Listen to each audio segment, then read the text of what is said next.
Video editing করার ভয়ে আজকাল ভিডিওই দিয়ে উঠতে পারছি না।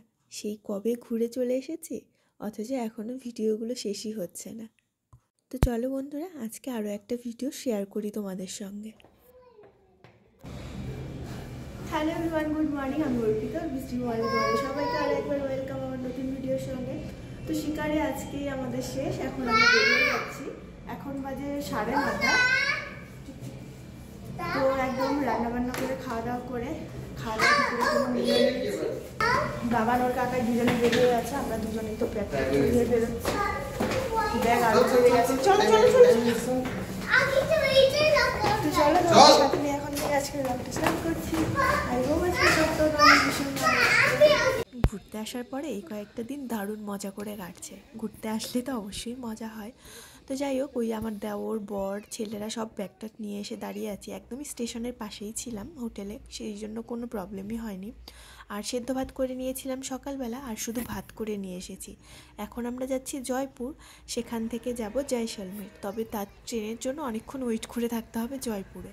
তো ভাবছি শুধু ভাত নিয়ে এসেছি, জয়পুর থেকে একটু সবজি নিয়ে তারপরে দুপুরের খাওয়াটা খেয়ে নেব, আর তারপর রাতের বেলা দেখা যাক। আর তখন তো অনেকটা ঠান্ডা ছিল, দেখে বুঝতেই পারছো মাফলার জ্যাকেট সব কিছু পরে আছি, যদিও এখন অনেকটা গরম পড়ে গেছে। তো আমরা এই যে চলে এসেছি 2.5-3 ঘন্টার মতো জার্নি করে এখন জয়পুরে। এখানে মোটামুটি ওই আমাদের 3-3.5 ঘন্টার মতো বসে থাকতে হবে। তো কোনো জায়গায় বসার দেখলাম সেরকম জায়গা নেই। তো এই জন্য নিচে একটা কোনো রকমের জায়গা করে এখানে বসলাম বাচ্চাদেরকে নিয়ে, কেননা অনেকটা সময় থাকতে হবে, একটু ভালো করে তো বসে টসে শুয়ে কাটাতে হবে।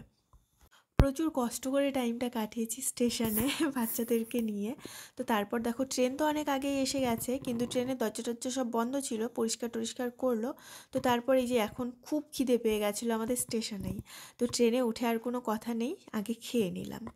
এখন বসে বসে বাইরের ভিউ দেখে বেশ সুন্দর সময় কাটানো যাবে। আজকেও 8:30 রাত আমাদের ট্রেনে থাকতে হবে, সেই ভোরবেলার দিকে নামবো ট্রেন থেকে। এখানে ঘুরতে আসার পর তো যেই জায়গাগুলো দেখেছি খুবই সুন্দর, কিন্তু আমরা সবাই সব থেকে বেশি এক্সাইটেড হয়ে আছি আজকের জায়গাটার জন্য, মানে যেখানে যাচ্ছি জয়সলমীর। পাহাড় সমুদ্র সব কিছুতে দেখা হয়ে গেছে, ডেজার্ট এখনও দেখা হয়নি, তো ওটার জন্যই আর কি। তো চলো তোমাদেরকেও দেখাবো কোথায় কোথায় ঘুরি না ঘুরি সবটাই। সম্বর হ্রদের একদম পাশ দিয়েই যাচ্ছি। যাই হোক, এখন রাত হয়ে গেছে, তো ডিনারের জন্য আমাদের সব কিছু জয়পুর থেকেই কিনে নেওয়া হয়েছিল। তো এখন আমরা তাড়াতাড়ি করে খাওয়া দাওয়াটা করে নিয়েছি, কেননা সারাদিনে তো খুব বেশি রেস্ট নিতে পারিনি। তো তারপর দেখো এখন হচ্ছে ভোর 3-3:30 মতো বাজে। আমরা নেমে গেছি, নেমে পাশেই একটা হোটেল আছে, সেখানে আর কি কথাবার্তা চলছে, সব কিছু বুকিং হচ্ছে। তো চলো তোমাদের সঙ্গে আবার নেক্সট ব্লগে দেখা হচ্ছে।